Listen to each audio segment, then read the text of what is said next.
Face care తీసుకొని చాలా days అవుతుంది. అందుకే ప్యాక్ అయితే వేసుకున్నాను. ఇంకా స్కిన్ కేర్, హెల్త్ కేర్ మొత్తం కాస్మెటిక్స్ అన్నీ ఒకే చోట ఉండేలా అయితే మంచిగా సర్దుకుంటున్నా. ఈ సిరప్స్ అన్నీ చూసి మా వాళ్ళందరూ షాక్ అవుతారు. మెడికల్ షాపే నీ దగ్గరుంది గదా! అంటారు. ఇంకా పిల్లవి ప్రతీదీ సిరప్ జాగ్రత్తగా దాచుకుంటా. నెక్స్ట్ స్కిన్ కేర్ మొత్తం ఇంకా విలువైనవన్నీ ఇలా పెట్టి మంచిగా తాళం వేసి భద్రంగా చూసుకుంటాను. ఇంకా ఎన్ని ఉన్నా సరే అక్కడ ఇక్కడ పెట్టేసేసి మళ్ళీ కొంటాను బయటికెళ్ళినప్పుడు. ఈ లిప్‌స్టిక్స్ చూడండి ఎన్ని అయితే పెట్టుకున్నానో. అందుకే ఇలా బ్యాగ్‌లో పెట్టే కన్నా ఇలా ఎదురుంగా కనిపిస్తే బావుండిద్దని ఇలా పెట్టుకున్నా. ఇవన్నీ సర్దేలోపయితే నాకైతే పిచ్చ ఆకలేసేసింది. అంతలో అయితే మంచిగా దోసేసుకున్నా. ఈ దోసేంటో మీకు తెలిస్తే కామెంట్ చేయండి. దోస మంచిగా తిన్నాక ఇంకా నెక్స్ట్ ఐబ్రోస్ అయితే చేసుకోవాలనుకుంటున్నాను.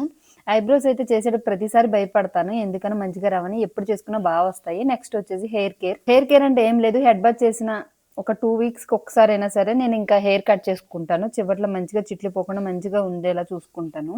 అలానే స్ట్రెయిట్ కట్ అలా ఏం కాదు. మామూలు నార్మల్‌గా ఇలా కట్ చేసుకున్నా బావుండిద్ది. నా ఒపీనియన్ చెప్తున్నాను. ఇంక ఇలా మంచిగా చూసుకుంటే హెయిర్ ఇంకా బావుండిద్దని. ఎక్కువ హెయిర్ కట్ చేసుకున్నానను లేదులే కొంచెమే కట్ చేసుకున్నాను. నెక్స్ట్ వచ్చేసి నెయిల్ పాలిష్. వేసుకున్న ప్రతిసారి నెయిల్స్ పెద్దగా ఉంటే బావుండనిపిచ్చిద్ది ఎందుకనో. కానీ అలా ఉంచుకొని కట్ చేసేసుకుంటాను.